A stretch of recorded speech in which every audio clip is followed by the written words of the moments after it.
கலைஞர் தொலைக்காட்சி நேயர்களுக்கு வணக்கம் அண்ட் வெல்கம் டு சினிமா செய்திகள். இந்த வாரமும் சினிமா செய்திகள் நிகழ்ச்சியில தமிழ் சினிமால கடந்த சில தினங்கள்ல நடந்த படப்பூஜைகள், பத்திரிகையாளர் சந்திப்பு, இசை வெளியீட்டு விழா, ஷூட்டிங் ஸ்பாட் எல்லாத்தையுமே காட்சிகளா பார்த்து ரசிக்கலாம்.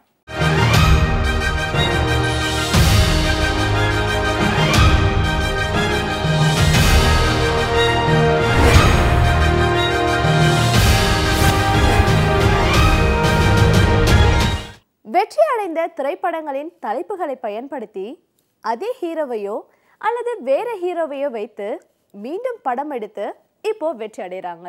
ஷங்கர் இயக்கத்தில் உலகநாயகன் நடித்த வெற்றி படம் இந்தியன். லஞ்சத்திற்கு எதிரான கருத்துக்களை கொண்ட திரைப்படம். 2.0 படத்துக்கு பிறகு இயக்குனர் ஷங்கர் இந்தியன் பார்ட் 2 படத்தை இயக்க இருக்காராம். இந்த படத்துல அஜித்தோ அல்லது உலகநாயகனோ நடிக்க வாய்ப்புகள் இருக்கு. இசையமைப்பாளர் சிற்பி.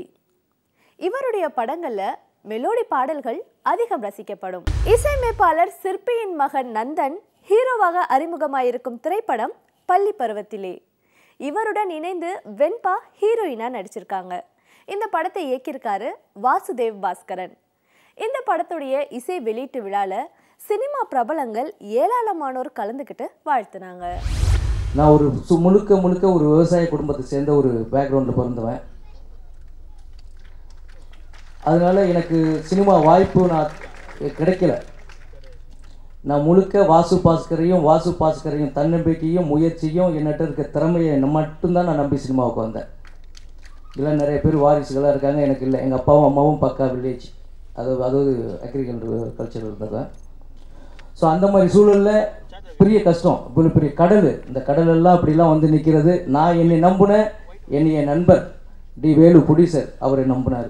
இந்த படத்தில் நான் ஒரு நியூ ஃபேஸ் ஒரு படம் நடிக்கிறாங்க அப்படின்னா அதுக்கோட பிஸ்னஸ், அதுக்கான பட்ஜெட் அப்படிங்கிற விஷயங்கள் இருக்கும். ஆனால் என்னை போட்டு படம் எடுத்து இவ்வளோ பெரிய சார்காஸ்ட்டை இன்வெஸ்ட் பண்ணிருக்காங்க. ஸோ அதுக்கு ஸ்கிரிப்ட் தான் காரணம். ஸ்கிரிப்ட் மேலே அவ்வளோ கான்ஃபிடென்ட்டாக இருந்தாங்க. படமும் நல்லா வந்திருக்கு.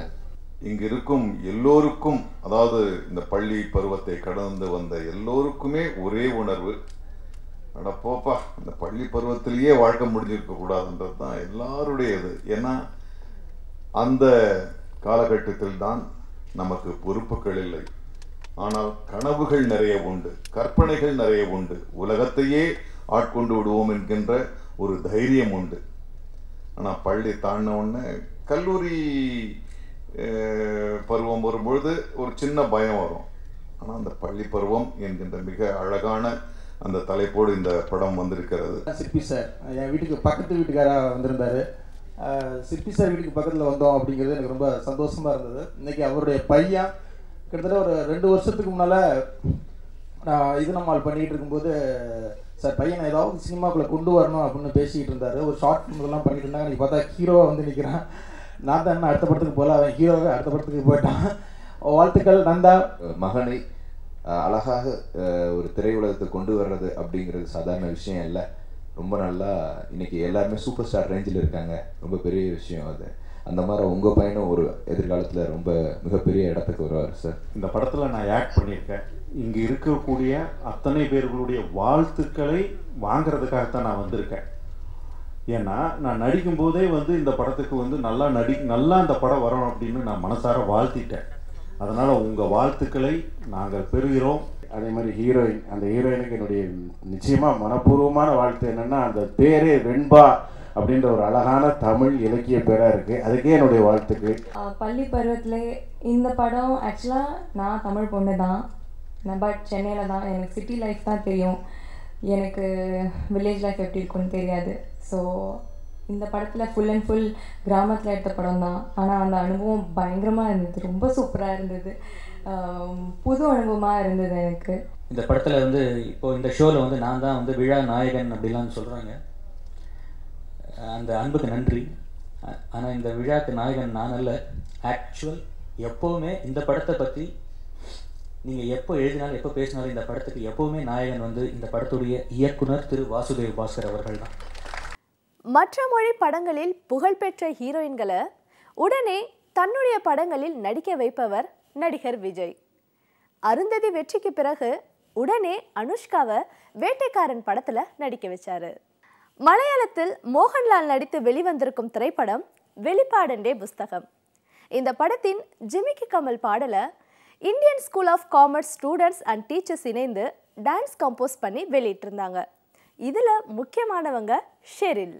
இயக்குனர் KS ரவிக்குமார் அடுத்ததா விஜயை ஹீரோவாக வைத்து இயக்க போகும் திரைப்படத்துல ஷெரில ஹீரோயினா நடிக்க வைக்க போறாராம் விஜய். விஜய் K மேனன் இயக்கத்தில் சதீஷ், அக்ஷய பிரியா, அருண் திருமொழிவர்மன் நடித்திருக்கும் திரைப்படம் இமை. முத்துக்கவி இசையில் உருவாயிருக்கும் இந்த படத்தின் அனைத்து படைப்பாளிகளும் புதியவர்களே. இந்த படத்தின் மேலும் தகவல்களை இப்போ பார்க்கலாம். இமை படத்தில் டைரக்டர் தான். மலையாளத்தில் 2 படம் பண்ணியிருக்கேன். தமிழ் இது முதல் படம். ஒரு படம் என்ன ஜோனரில் பண்ணணும்னு நினைக்கும் போது ஒரு டிஃப்ரெண்ட் ஜோனரில் ஆகணும். இது ஒரு ஆக்ஷன் பேஸ்டு லவ் ஸ்டோரி தான். I am Ekku Kavil, music director for the movie Imai. I have composed 3 songs for the movie. First one is a crazy love song. This was sung by Durga Vishwanath. And the second one is a romantic melody song. நான் தான் இந்த படத்தில் hero. பேர் சரீஷ். Character வந்து ஒரு rowdy character. இப்போ ஒரு சின்ன வயசில் லவ் பண்ணது. அப்புறம் அங்கேருந்து ஆஃப்டர் ஒரு 7 years கழிஞ்சு தான் இந்த பொண்ணு இவரை பார்க்க இந்த அவளை பார்க்க வரும்போது ஒரு ரவுடியாக மாறி இருக்கும். என் பேர் அக்ஷயா. நான் இமை படத்தின் கதாநாயகி. அண்ட் இந்த ஸ்டோரி வந்து ரொம்ப டிஃப்ரெண்ட்டான ஸ்டோரி. அண்ட் இந்த செட்டில் இருக்கும்போது ஒரு ஃபேமிலி கூட ஒர்க் பண்ண மாதிரி ஒரு ஜாலியாக இருந்துச்சு. நான் உங்கள் பி ஆத்திஃப் பேசுகிறேன். இந்த இமை படத்தில் நான் மியூசிக் பண்ணியிருக்கேன். வெசக்காத்துன்ற ஒரு பாடலுக்கு. இந்த பாடலுக்கு பார்த்திங்கன்னா யுகபாரதி அண்ணன் லிரிக்ஸ் எழுதியிருக்காரு. ரொம்ப அருமையான லிரிக்ஸ், ரொம்ப தரமாக இருக்குது. ஒரு பெரிய படத்தில் இருக்கிற லிரிக்ஸ் மாதிரி இருக்குது. சமபோத ஆகாத இந்த படத்தை தயாரித்து ஹீரோவா நடிச்சிட்டு இருக்காரு அதர்வா. பத்ரி இந்த படத்தை இயக்க இசையமைக்கிறாரு யுவன் சங்கர் ராஜா. அதர்வா தயாரிப்பாளராக வெற்றி அடைய வாழ்த்துவோம். விக்னேஷ் சிவன் தன்னுடைய பிறந்த நாளை நயன்தாராவுடன் நியூயார்க்கில் கொண்டாடின புகைப்படங்கள் அதிக வரவேற்பு அடைஞ்சிருக்கு. இசையமைப்பாளர் யுவன் சங்கர் ராஜா பாடகரா, இசையமைப்பாளரா, ஆல்பம் பர்ஃபார்மரா, பாடலாசிரியரா தனக்கு பிடித்த எல்லா வேலைகளையும் தரமா செஞ்சுட்டு வராரு. யுவன் சங்கர் ராஜா ஏற்கனவே 16 திரைப்படத்தை தயாரிச்சிருந்தாரு. இப்போ சில நண்பர்களுடன் இணைந்து K Productions என்ற தயாரிப்பு நிறுவனத்தை தொடங்கியிருக்காரு. தொடர்ந்து தரமான திரைப்படங்களை தயாரிக்க இருக்காராம். Really happy to be associated with the K Production and the Malaysian government. அங்கே இருக்கிற எல்லா டேலண்ட்ஸ் வந்து வேர்ல்டு ஓவர் தெரியணும். அண்ட் இங்கே இருக்கிற டேலண்ட்ஸும் அங்கேயும் வேர்ல்டு ஓவர் தெரியணும். இதுக்கான ஒரு கொலாபரேஷன் தான் இது. தமிழ்நாட்டில் உள்ள டெக்னிக்கல் ஸ்கில்ஸ் வந்து ரொம்ப ஒரு பாப்புலரான ஒரு ஒரு ஒரு இலக்கு நினைக்கிறேன். அந்த நுணுக்கங்கள், படம் எடுக்கிற நுணுக்கங்கள் வந்து ரொம்ப தீவிரமாக இருக்குங்க. அதனால் அந்த உணர்ச்சி வசமான ஒரு ஒரு காட்சிகள்லாம் பார்த்திங்கன்னா அந்த இசை, பாடல், அந்த நடனம், ஆடல் இதெல்லாம் பார்க்கும்பொழுது ரொம்ப ஒரு என்டர்டெய்னிங்காக இருக்கும். மலேசியாவுக்கு இந்தியாவுக்கும் எப்படி இந்த தமிழ்நாட்டுக்கு முக்கியமாக இந்த துறையில் வந்து இந்த இசைத்துறையிலையும் இந்த மூவி இண்டஸ்ட்ரியிலையும் வந்து எப்படி அங்கே வந்து வளர்ச்சி பெற முடியும். ஒரு 6 மாதமான உழைப்பு. ஸோ பார்த்து அந்த முக்கியமாக யாரு கூட வேலை செய்ய முடியும், எப்படி இந்த துறையை வந்து அங்கே வளர்க்க முடியும், எப்படி அங்கேருந்து இங்கே கொண்டு வர முடியும், சில சிந்தனைகளை இதெல்லாம் வந்து ஒரு பிணைப்பாக கொண்டு வந்து இப்போ வந்து இந்த முடிவுக்கு வந்திருக்கோம். ரமேஷ் ராஜா டார்லிங் 2 படத்தில் முக்கியமான கதாபாத்திரத்தில் நடிச்சிருந்தாரு. இவருடன் இணைந்து கலை, காளி வெங்கட் மற்றும் பலர் நடிச்சிருந்தாங்க. விஜய் பாலாஜி இயக்கத்தில் ரமேஷ் ராஜா, ஜனனி ஐயர் நடித்து கொண்டிருக்கும் திரைப்படம் விதி மதி உல்டா. கனவு நனவானா என்ன நடக்கும்ன்றதுதான் இந்த படத்துடைய மையம். நடிகை ஜெயபிரதா முதன்மையான கதாபாத்திரத்தில் நடிக்க நெப்போலியன், நாசர், MS பாஸ்கர் நடித்திருக்கும் திரைப்படம் யாகம். இந்த படத்தை இயக்கியிருக்காரு நரசிம்மா. இந்த படம் 30 கோடி ரூபாய் பட்ஜெட்டில் உருவாக்கப்பட்டது. நான் நிறைய லாங்குவேஜஸில் பண்ணிட்டு இருப்பேன். ஆனால் எப்பப்போ தமிழ் படம் நான் எப்போ பண்ண முடியும் அந்த மாதிரி ஒரு ஃபீலிங் வந்தால் எனக்கு தமிழ் படம் பண்ணும்போது எனக்கு ரொம்ப சந்தோஷமாக இருக்கும். ஸோ அந்த நிலைமையில் நரசிம்ம சார் வந்து இந்த மாதிரி ஒரு சப்ஜெக்ட் நாசர் சார் சொன்னாங்க. சார் உங்களோட வேலை பண்ணுறது, உங்கள் கூட வேலை பண்ணுறது, it was a great you know desire for me. என்னுடைய கதை வந்து அந்த அம்மாவுக்கும் பையனுக்குமான ஒரு அந்த கதையில் நான் பயணித்தேன். அந்த பையனுக்கு, அந்த மகனுக்கான ஒரு நண்பனாக நான் வரேன்.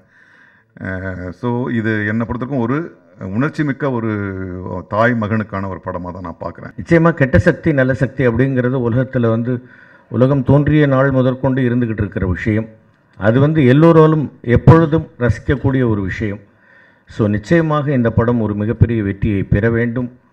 நரசிம்மராவ் அவர்கள் மிகச்சிறந்த ஒரு டைரக்டர் வரிசையில் வரணும். என் பேர் நரசிம்மா. நான் முதல் படமாக இந்த யாகம் என்ற படத்துக்கு டைரக்ட் பண்ணிட்டான். இந்த படத்தோட பட்ஜெட்டு 30 கோடி. இது தெலுங்கு அண்ட் தமிழ் 2 பைலிங்குவலாக எடுத்துட்டோம். தெலுங்கு ஆர்டிஸ்ட் தெலுங்கு, தமிழ் ஆர்டிஸ்ட் தெலுங்குன்னு சொல்லி. இந்த சோஷியோ ஃபேண்டசினால் நிறையா சிஜி இருக்குது. ஆல்மோஸ்ட் 64 மினிட்ஸ் சிஜி இருக்குது. ஆனால் சிஜிக்காகவே படம் எடுக்காமல் ஒரு கதைలో இது ஒரு பார்ட் அன்ற சொல்கிற மாதிரி ஒரு சிஜிஸ் எல்லாம் ஒர்க் பண்ணிட்டோம். I am son of S Rajeshwar Rao. ஆனால் சந்திரலேகா அண்ட் மிஸ்ஸி அம்மா படத்துக்கெல்லாம் இசையமைத்தவர்.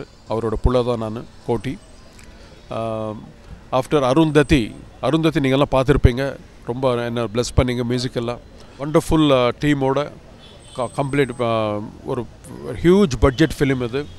ரொம்ப ஸ்பேன் இருக்கிற படம். It's a great family entertainment movie, has great thriller, has great CG work, and the CG is the backbone of our as CG as well as the story script is the backbone of our movie, and the director Narasimha Rao has given great direction. இன்றைக்கு cinema செய்திகள் நிகழ்ச்சியில் வந்த எல்லா சுவாரஸ்யமான செய்திகளையும் பார்த்து ரசிச்சிருப்பீங்க. மீண்டும் இதே நிகழ்ச்சியில் சந்திக்கலாம். அதுவரை உங்களிடமிருந்து விடைபெறுபவர் சுமையா.